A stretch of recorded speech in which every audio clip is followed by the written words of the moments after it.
चाहे civil service exam हो या डिफरेंट जो गवर्नमेंट जॉब्स के लिए एग्ज़ाम होते हैं, उन सब के लिए जो गवर्नमेंट से रिलेटेड डॉक्यूमेंट्स हैं, जैसे कि इकोनॉमिक सर्वे, बजट, योजना, नीति आयोग के डॉक्यूमेंट्स एक्सेट्रा, ये सारे काफ़ी हेल्पफुल रहते हैं।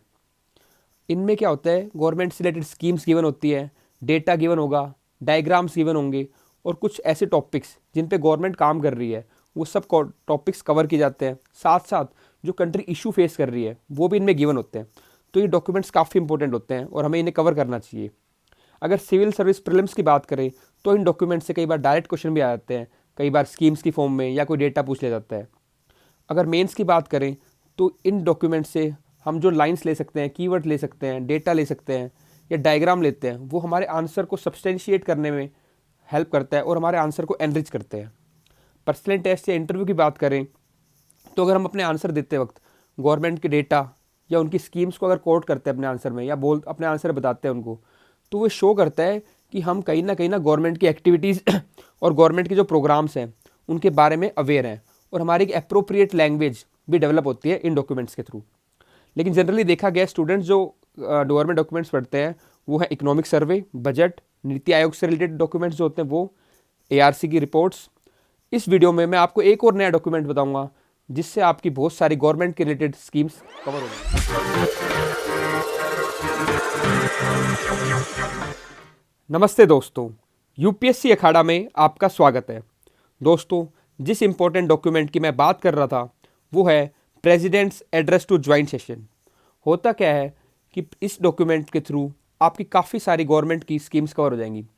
प्रेसिडेंट एड्रेस में क्या होता है कि जो प्रेसिडेंट होते हैं वो हमारे दोनों हाउसेस, लोकसभा और राज्यसभा को एड्रेस करते हैं और बताते हैं कि लास्ट ईयर में गवर्नमेंट ने क्या क्या काम किए हैं, कौन कौन सी स्कीम्स लॉन्च हुई है और उनके क्या क्या फ़ायदे हुए हैं और गवर्नमेंट की क्या क्या अचीवमेंट्स थी। तो इससे हमें काफ़ी डेटा मिल जाते हैं, कुछ लाइन्स मिलती है इंपॉर्टेंट और काफ़ी सारी गवर्नमेंट की स्कीम्स भी कवर हो जाती है। तो इसके अगर फ़ायदे देखें तो क्या होता है, data to be use in the introduction और to increase the authenticity of your answer. तो इससे हमें इस डॉक्यूमेंट से हमें कुछ डेटा मिलेगा, ठीक है, जो कि हम अपने इंट्रोडक्शन में यूज़ कर सकते हैं आंसर लिखते वक्त और अपने आंसर को सब्सटेंशिएट करने के लिए वो डेटा यूज़ कर सकते हैं। उसके बाद ये डॉक्यूमेंट हमें प्रोवाइड करता है कंपाइलेशन ऑफ गवर्नमेंट स्कीम। साथ साथ हमें कुछ कीवर्ड्स मिलेंगी और कुछ लाइन मिलेंगी इस डॉक्यूमेंट से जो कि हम अपने आंसर्स में, एसेज में और पर्सनैलिटी टेस्ट में यूज़ कर सकते हैं। तो देखते हैं इस डॉक्यूमेंट में क्या क्या बता रखा है। तो सबसे पहले बताया इस डॉक्यूमेंट में कि कोविड-19 के टाइम पे ना हमारी गवर्नमेंट ने क्या क्या काम किए। तो एफर्ट्स ड्यूरिंग कोविड-19 पेंडेमिक। तो सबसे पहले क्या है, प्रधानमंत्री गरीब कल्याण योजना।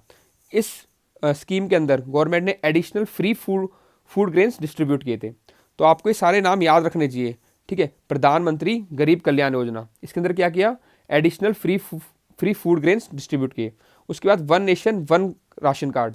तो ये इससे क्या फ़ायदा होएगा कि कोई भी अगर जो इसका बेनिफिशियरी है वो कंट्री में किसी भी पार्ट से अपने राशन को ले सकता है, ठीक है। उसके बाद श्रमिक स्पेशल ट्रेन चलाई गई ताकि जो भी स्ट्रैंडेड लोग्स हैं, फंसे हुए लोग हैं, वो अपने घर आराम से पहुंच सकें। उसके बाद गरीब कल्याण रोजगार अभियान। तो ये जो वर्कर्स हैं, ठीक है, या लेबरर्स हैं, जो माइग्रेंट लेबरर्स हैं, वो जब वापस अपने घर आए तो उन्हें कुछ रोजगार मिल पाए, एम्प्लॉयमेंट मिल पाए, तो उसके लिए चलाई गई स्कीम गरीब कल्याण रोजगार अभियान। उसके बाद है स्वनिधि। स्वनिधि क्या है, ये स्पेशल स्कीम है किसके लिए, स्ट्रीट वेंडर्स और हॉकर्स के लिए। इनमें उन्हें अफोर्डेबल लोन्स प्रोवाइड कराया गया। तो it is a special scheme for street vendors and hawkers. और ये याद रखना किसने लॉन्च की थी, ministry of housing and urban affairs for providing affordable loans. उसके बाद उज्ज्वला स्कीम के अंदर 14 crore gas cylinders free of cost distribute किए गए।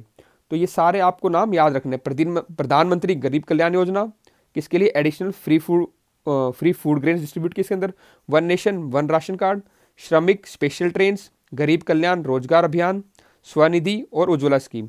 ये सारे एफर्ट्स आपके किसके अंदर होंगे, कोविड-19 पेंडेमिक के अंदर गवर्नमेंट ने ये एफर्ट्स किए ताकि जो हमारे जो वीकर सेक्शन है उनको दिक्कत ना हो। उसके बाद जो प्रोग्राम है उसकी बात हम करेंगे वो है आत्मनिर्भर भारत अभियान। तो in order to enhance our relevance और importance we must minimize our dependence on others and become self reliant. ये काफ़ी कॉमन बात है कि हमें अपनी जो डिपेंडेंस है वो औरों के ऊपर कम करनी चाहिए और हमें अब अधिकतर चीज़ें खुद ही कर लेनी चाहिए, ठीक है।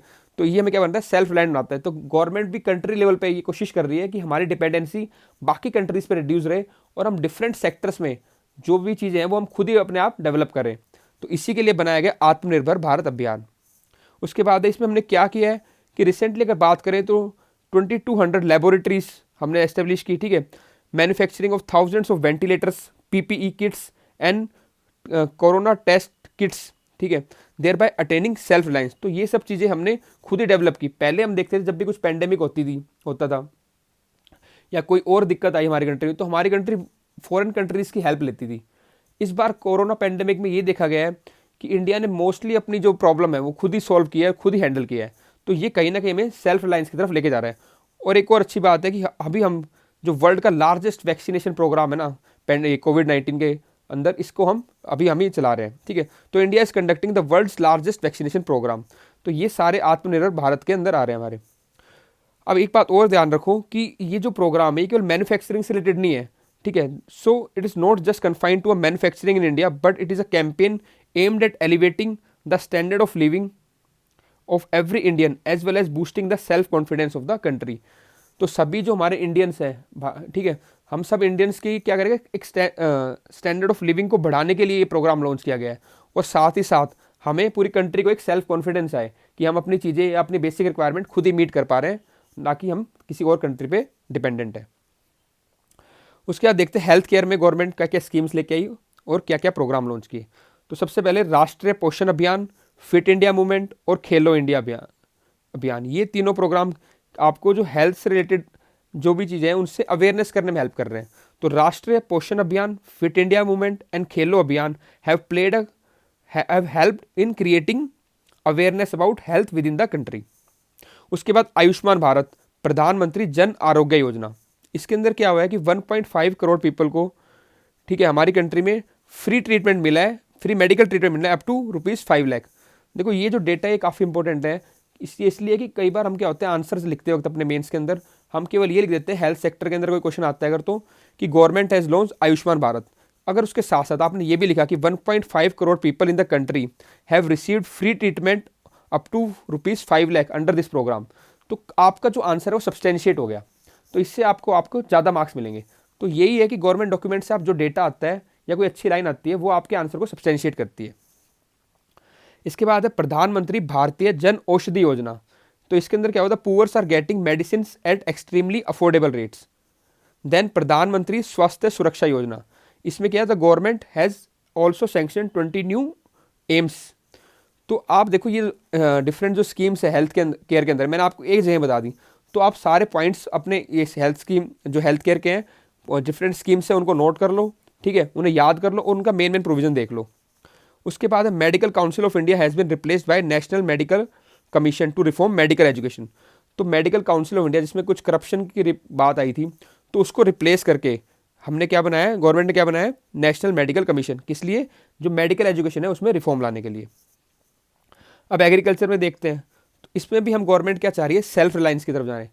तो जो आत्मनिर्भर अभियान जो मैंने बात किया था उसमें यही बात थी कि हम डिफरेंट सेक्टर में क्या करेंगे, सेल्फ रिलायंस अचीव करेंगे। जैसे कि इंफ्रास्ट्रक्चर हो गया, एग्रीकल्चर हो गया, मैन्युफैक्चरिंग तो है ही, ठीक है।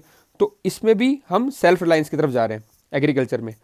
और इसमें गवर्नमेंट पूरा एग्रीकल्चर के रिफॉर्म करने की बात कर रही है। तो transformation in the seed to market system to modernise the agriculture.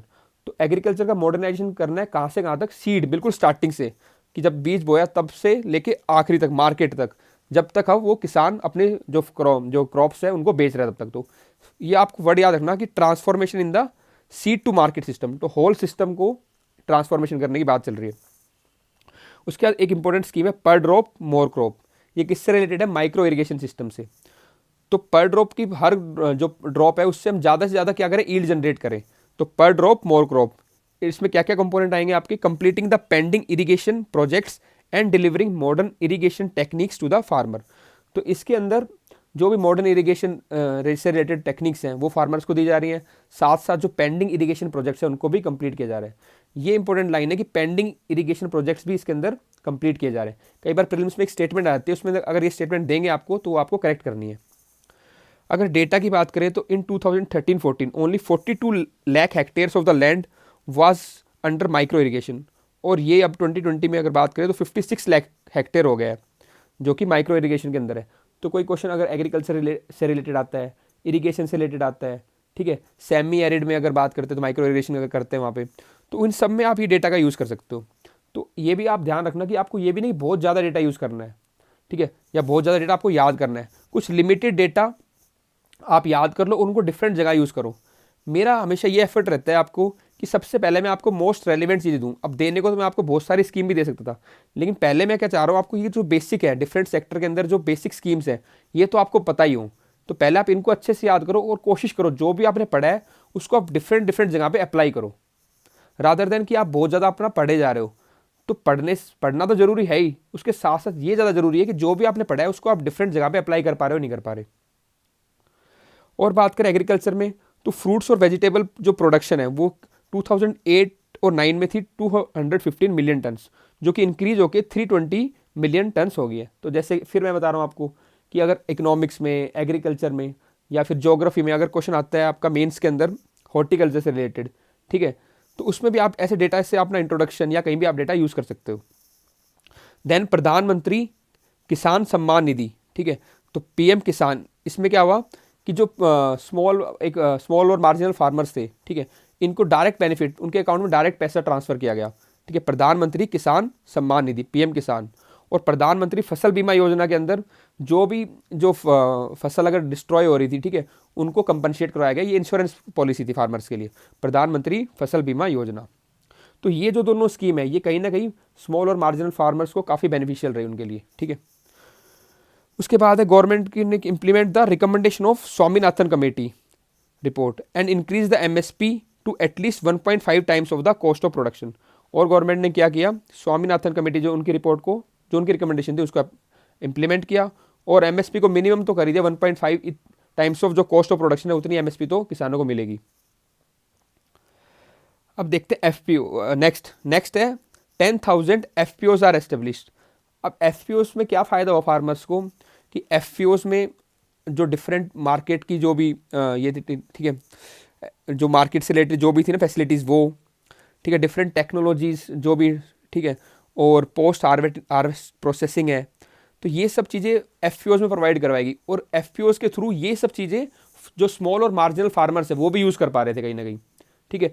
तो जो पहले जो टेक्नोलॉजी थी, जो क्रेडिट के लिए एसेसिबिलिटी थी, वो जो केवल बिग फार्मर्स को मिल रही थी, वो अब स्मॉल और मार्जिनल फार्मर्स को भी मिल पाएगी। किसके थ्रू? एफपीओ के थ्रू।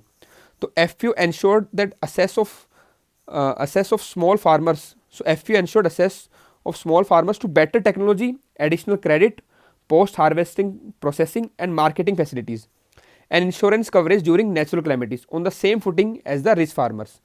तो ये कहीं ना कहीं जो रिच फार्मर और पुअर फार्मर के बीच में जो गैप था उसको ब्रिज करने का काम कर रहे हैं एफपीओस। इसके बाद गवर्नमेंट 3 फार्म रिफॉर्म बिल्स लेके आई है, ठीक है। हालांकि अभी तो सुप्रीम कोर्ट ने इन पे स्टे कर दिया है, लेकिन फिर भी हमें याद तो करना ही है। तो ये बात याद रखना, इनको याद करने का तरीका ये है कि जो ये फार्म रिफॉर्म बिल्स थे ये किससे रिलेटेड थे? जो भी फार्मर ने प्रोड्यूस किया है उसको बेचने से रिलेटेड थे। तो सारी बात कहाँ से आएगी? बेचने के ऊपर। तो पहला ही पॉइंट क्या आएगा? Trade and commerce. तो जो पहला बिल आएगा आपका ट्रेड एंड कॉमर्स से रिलेटेड होगा। तो farmers produce trade and commerce promotion and facilitation bill. तो आपको याद रखना है कि जो पहला बिल किससे रिलेटेड है? ट्रेड एंड कॉमर्स से, क्योंकि बेचने से रिलेटेड बात थी। तो farmers produce trade and commerce promotion and facilitation bill. अब जो अगर फार्मर ने कुछ बेचा है तो उसको प्राइस भी एश्योर होना चाहिए, तो अगला बिल जो आएगा प्राइस एश्योरेंस से रिलेटेड आएगा।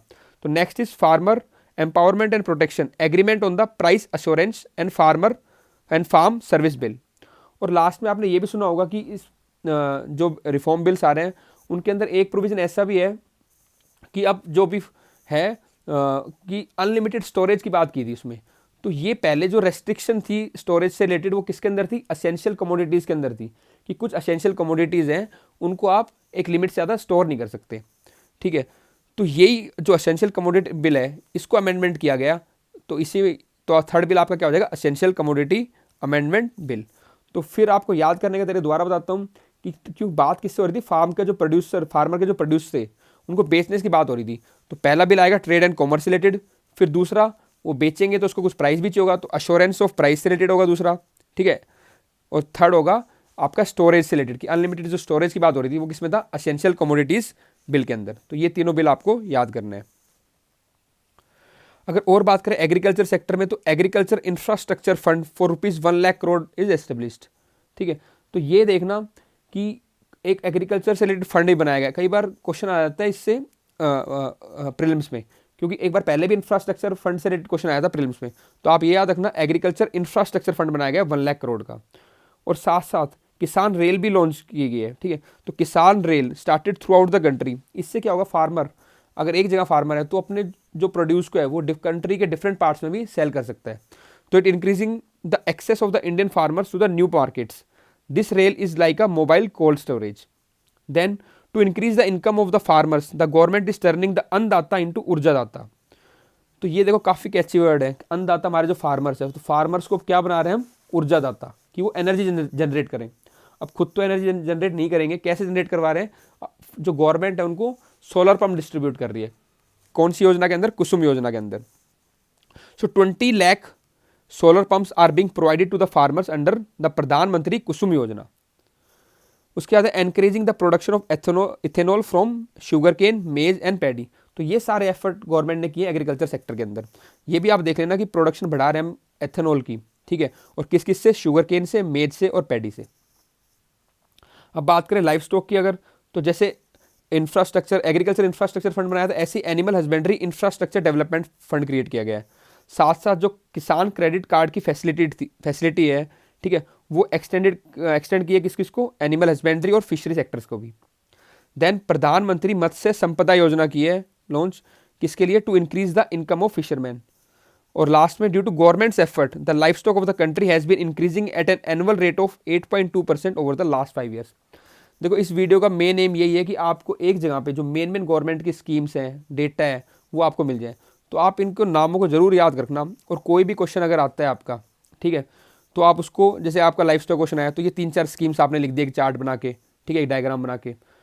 और अगर आपको डायग्राम के आइडिया चाहिए तो उसके लिए मैंने वीडियो बना रखी है कि आप अपने जो आंसर को डिफरेंट डायग्राम्स में कैसे रिप्रेजेंट कर सकते हैं। अब बात करते हैं रूरल डेवलपमेंट की।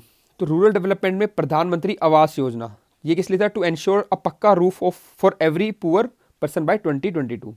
देन स्वामित्व स्कीम में क्या है कि villagers are now acquiring legal rights over their property, ठीक है, with the ownership rights the villagers can now easily avail bank loans and housing loans. तो स्वामित्व स्कीम के अंदर जो विलेजर्स है, जो उनकी प्रॉपर्टी है, उनको लीगल राइट्स मिल जाएंगे, तो उससे क्या होगा, वो इजीली बैंक लोन्स या हाउसिंग लोन ले सकते हैं। Then Jal Jeevan mission to provide safe drinking water and sanitation to every house in India. तो जल जीवन मिशन के अंदर सेफ ड्रिंकिंग वाटर प्रोवाइड किया जाएगा और सैनिटेशन प्रोवाइड किया जाएगा हर एक हाउस होल्ड में इंडिया के अंदर। इसमें यह बात याद रखना कि जो priority will be given to SCs, STs and deprived sections. अब देखते हैं MSME, micro small and medium enterprises. तो माइक्रो स्मॉल और मीडियम एंटरप्राइज है, इनमें काफ़ी पोटेंशियल है कि हमारी कंट्री को सेल्फ रिलायंट बनाए, क्योंकि काफ़ी प्रोडक्ट्स बनाती है, नीडल से लेके इवन जो हमारा जो मंगलयान मिशन था उसमें जो कुछ कंपोनेंट थे वो MSME के द्वारा बनाए गए थे। तो अगर हम इनमें सेल्फ रिलायंस अचीव कर पाएँ कहीं ना किसी तरीके से, ठीक है, तो हम अपना जो आत्मनिर्भर का जो गोल है उसको अचीव कर पाएंगे। तो it has immense potential of making India self reliant. Also this sector accounts for about 50% of the India's total export. तो इसके लिए गवर्नमेंट ने क्या लॉन्च किया है, जो डिस्ट्रेस में MSME होती है, MSME जो डिस्ट्रेस में, उनके लिए emergency credit guarantee scheme launch की है। साथ साथ जो भी क्राफ्ट पर्सन हैं, इनकी स्किल को डेवलप करने के लिए हुनर हाट और उस्ताद स्कीम लॉन्च की है। आखिरी में मुद्रा स्कीम जो है, इसके अंदर क्या किया है कि more than 25 crore loans, more than 25 rupees crore, sorry, इसके अंदर more than ₹25 crore loans have been sanctioned so far, of which nearly 70% have been given to women entrepreneurs। तो ये जो स्कीम है मुद्रा स्कीम, ठीक है, इसके अंदर 25 करोड़ का लोन डिस्बर्स किया है, और इसमें से 70% लोन है वो किसको दिया है, वुमेन एंटरप्रेन्योर्स को दिया है। तो ये स्कीम MSME को प्रमोट करने के साथ साथ वुमेन एम्पावरमेंट का भी काम कर रही है। अब वुमेन की बात हो रही है, तो वुमेन के लिए क्या किया गवर्नमेंट ने, एक सुविधा स्कीम है। तो सुविधा स्कीम के अंदर क्या है, जो सैनिटरी नैपकिन्स हैं वो काफ़ी एट नॉमिनल कॉस्ट पे वुमेन को प्रोवाइड किए जाएंगे, एट अ कॉस्ट ऑफ ₹1, ठीक है। फिर दीनदयाल अंत्योदय योजना राष्ट्रीय ग्रामीण आजीविका मिशन, इसके अंदर more then 7 crore women entrepreneurs have become a part of the network of nearly 66 lakh self help groups in the country. तो इन वुमेन्स जो 7 करोड़ वुमेन्स हैं, इनको सेल्फ हेल्प ग्रुप का पार्ट बनाया गया है। तो इससे कहीं ना कहीं वुमेन की फाइनेंशियल इंपावरमेंट होगी। देन वुमेन सेफ्टी के लिए क्या काम किए गए, वन स्टॉप सेंटर्स बनाए गए, ठीक है, national database of criminals, emergency response support system and fast track courts across the country is progressing at a rapid pace. तो ये हो गया वुमेन से रिलेटेड। अब देखते हैं एजुकेशन के अंदर क्या किया है। तो एजुकेशन के अंदर रिसेंटली गवर्नमेंट ने क्या किया, नेशनल एजुकेशन पॉलिसी लॉन्च की है। इसके अंदर क्या है कि students have been given the freedom to opt for the subject of their choice. तो जो भी उनको लगता है कि जो सब्जेक्ट चूज़ करना है वो अपना चूज़ कर सकते हैं, और साथ साथ कोर्स के बीच में भी अपना सब्जेक्ट्स को चेंज कर सकते हैं। Students have also been provided with the option of changing their subjects और streams in the middle of their course. Then जो प्रधानमंत्री ई विद्या है उसके अंदर दीक्षा ऑनलाइन पोर्टल लॉन्च किया है, ठीक है, the Diksha online portal as one nation one digital platform for the school education. तो स्कूल एजुकेशन के लिए जो दीक्षा पोर्टल है वो कैसे एक्ट करेगा, one nation one digital platform. उसके बाद गवर्नमेंट ने एस्टेब्लिश की नेशनल रिक्रूटमेंट एजेंसी। अब इसमें क्या होता है कि कुछ एग्जाम्स हैं, ठीक है, या कुछ पोस्ट मान लो, उनके लिए आपको हर एक पोस्ट के लिए अलग अलग एग्जाम देना पड़ता है। अब गवर्नमेंट ने नेशनल रिक्रूटमेंट एजेंसी के थ्रू एक कॉमन एलिजिबिलिटी टेस्ट ले ली गवर्नमेंट, ठीक है। तो उसमें आपको क्या होगा, आपको एक ही टेस्ट देना है डिफरेंट जॉब्स के लिए, तो आपको मल्टीपल टेस्ट नहीं देने पड़ेंगे। तो इसके अंदर क्या किया गवर्नमेंट ने, the government has freed the youth from the inconvenience of appearing for multiple examination and it will conduct this national recruitment agency will conduct common eligibility test for non gazetted group B and group C posts. अब देखते हैं weaker section के लिए क्या किया है। देखो ये काफ़ी इंपॉर्टेंट सेक्शन है वीकर सेक्शन। तो इसके लिए इंक्लूसिव ग्रोथ का क्वेश्चन अगर आए, ठीक है, अगर सोसाइटी का क्वेश्चन आ रहा है तो उन सब में आप ये डिफरेंट एंगल यूज़ कर सकते हो। ये ऐसे आ गए वीकर सेक्शन के ऊपर, जैसे कि, या फिर इकोनॉमिक इनइक्वालिटीज़ के ऊपर आ गया, तो ये वीकर सेक्शन वाला पोर्शन आपके काफ़ी हेल्प करता है। तो जो हमारा मेन मंत्र है या गवर्नमेंट का जो मेन एम है वो क्या है वीकर सेक्शन को लेके, कि सबका साथ, सबका विकास और सबका विश्वास। तो इसी लाइन पे काम करते हुए गवर्नमेंट ने डिफरेंट स्कीम्स लॉन्च किया डिफरेंट सेक्शंस के लिए। तो दिव्यांगजन जो स्पेशली एबल्ड पर्सन है उनके लिए क्या किया, सुगम्य भारत अभियान। सुगम्य भारत अभियान मतलब असेसिबल इंडिया कैंपेन। असेसिबिलिटी बढ़ानी है तो केवल ये याद रखना कि इसमें डिफरेंट कंपोनेंट्स है। हमें क्या लगता है केवल बिल्डिंग्स की असेसिबिलिटी बढ़ानी है, ठीक है, कि जो दिव्यांगजन हैं वो उनके लिए बिल्डिंग असेसिबल बनानी है।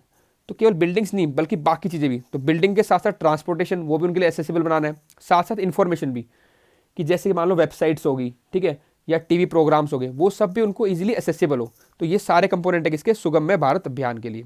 ट्रांसजेंडर्स के लिए क्या है, transgender person protection of rights act, ये लेके आई गवर्नमेंट। इससे क्या आएगा, to provide better facilities and equal opportunities to the transgenders. Then development oriented schemes are being implemented on the priority in 112 aspirational districts which have fallen behind the in the race for development। तो ऐसी 112 district identify की गई है, ठीक है, जो कहीं ना कहीं डेवलपमेंट में पीछे रह गई बाकी डिस्ट्रिक्ट्स के कंपैरिजन में। तो इनमें जो डेवलपमेंट ओरिएंटेड स्कीम है उनको प्रायोरिटी बेसिस पे क्या किया जाएगा, इंप्लीमेंट किया जाएगा, ताकि रीजनल डेवलपमेंट हो पाए कंट्री में। उसके बाद government has increase the MSP on 46 types of forest produce by up to 90%। तो ये मैंने आपको इसलिए पॉइंट डाला लास्ट वाला कि आप ये देखना कि जो ये नहीं जो क्रॉप्स है उनके अलावा भी जो फॉरेस्ट प्रोड्यूस है इन पे भी एमएसपी देती है गवर्नमेंट। अब देखते हैं डिजिटल इंडिया के अंदर गवर्नमेंट ने क्या किया है। तो डिजिटल लॉकर यूज़ कर रहे हैं आजकल हम, ठीक है, तो इससे क्या हो रहा है, digital locker is being used as a paperless platform. तो ये कहीं ना कहीं पेपरलेस प्लेटफॉर्म की तरह काम कर रहा है डिजिटल लॉकर। फिर उमंग ऐप के through crores of citizen are availing more than 2000 services. और गांव के अंदर गवर्नमेंट सर्विस प्रोवाइड करने के लिए गवर्नमेंट क्या सेटअप कर रही है, common service centres are linking people in the rural areas to government services. और जो ट्राइनिटी है, जैम ट्राइनिटी है, इससे भी काफ़ी गवर्नमेंट को फायदा हुआ है और लोगों को भी। The trinity of Jan Dhan accounts, Aadhaar and mobile has help safe guard the rights of people. Because of JAM trinity ₹1,80,000 crore have been saved from falling into wrong hands. तो पहले क्या होता था, मिडल मैन के थ्रू पैसे जाता था, तो जो गवर्नमेंट को भी इसमें नुकसान होता था और फाइनल जो बेनिफिशियरी है उनको भी सारे पैसे नहीं मिल पाते थे। तो अब इस बात को कंट्रोल करने के लिए जो जैम ट्राइनिटी आई है, इससे क्या हुआ, डायरेक्ट अकाउंट में पैसा जा रहा है बेनिफिशरीज के, तो काफ़ी जो लीकेज है वो प्लग हुई है। तो गवर्नमेंट को कितना पैसा बचा है, 1,80,000 करोड़। और अगर देखिए डिजिटलाइजेशन की बात करें तो digitalisation of medical services through Rashtriya digital health mission. तो इसके अंदर क्या मिलेगा, the citizen will be able to avail facilities like digital appointments, digital reports as well as digital health records through this mission in the coming days. तो Rashtriya digital health mission. Then NavIC, navigational satellite system, ये किसको benefit कर रहा है, fisherman को benefit कर रहा है। उसके बाद है ई विधान ऐप।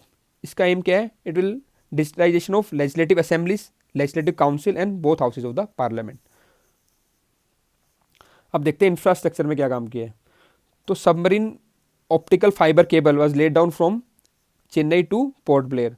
तो ये सबमरीन ऑप्टिकल फाइबर केबल, ठीक है, ये कहाँ से कहाँ तक है? चेन्नई से पोर्ट ब्लेयर तक। उसके बाद ईस्टर्न और वेस्टर्न डेडिकेटेड फ्रेट कॉरिडोर ये डेवलप किए जा रहे हैं, eastern and western dedicated freight corridors. उसके बाद भारतमाला परियोजना रोड सेक्टर के लिए, इसके अंदर एक्सप्रेसवेज डेवलप किए जाएंगे, ठीक है।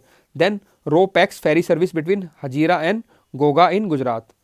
उसके बाद last sea plane services between Kevadia and Sabarmati river front. तो ये सारे आपके इंफ्रास्ट्रक्चर में काम किया गवर्नमेंट ने। अब हम देखते हैं लास्ट ईयर गवर्नमेंट की कुछ अचीवमेंट्स थी। तो सबसे पहले गए after abrogation of provision of the Article 370, the people of Jammu and Kashmir have been empowered with the new entitlements. Then Citizenship Amendment Act has been passed by the Parliament. उसके बाद chief of defence staff की post create की गई और women का जो participation armed force में वो लगातार बढ़ता जा रहा है। तो ये काफ़ी गवर्नमेंट की अचीवमेंट्स हैं। इसके बाद India has registered a record improvement in the ease of doing business ranking. तो EODB में भी हमारी रैंकिंग काफ़ी लगातार बढ़ती जा रही है। Then India has moved up from rank from 65 to 34 in the world tourism index ranking. तो इंडिया की जो टूरिज्म इंडेक्स रैंकिंग है वो भी इंप्रूव हुई है 65 से 34 पे। Then DBT has facilitated fund transfer of more than 13 lakh crore to the beneficiaries during the last 6 year. तो 13 लाख करोड़ रुपए का जो DBT ट्रांसफर किया गया बेनिफिशरीज के अकाउंट में, ठीक है। और एक बात और, लास्ट जो इंपॉर्टेंट बात है कि पहले हमारे पास लगभग 2 ही फैक्ट्रीज होती थी जो मोबाइल बनाती थी, और आज की तारीख में इंडिया सेकेंड लार्जेस्ट है manufacturer of mobiles. So once we had only 2 factories manufacturing mobiles, whereas today India is the largest manufacturer of mobiles.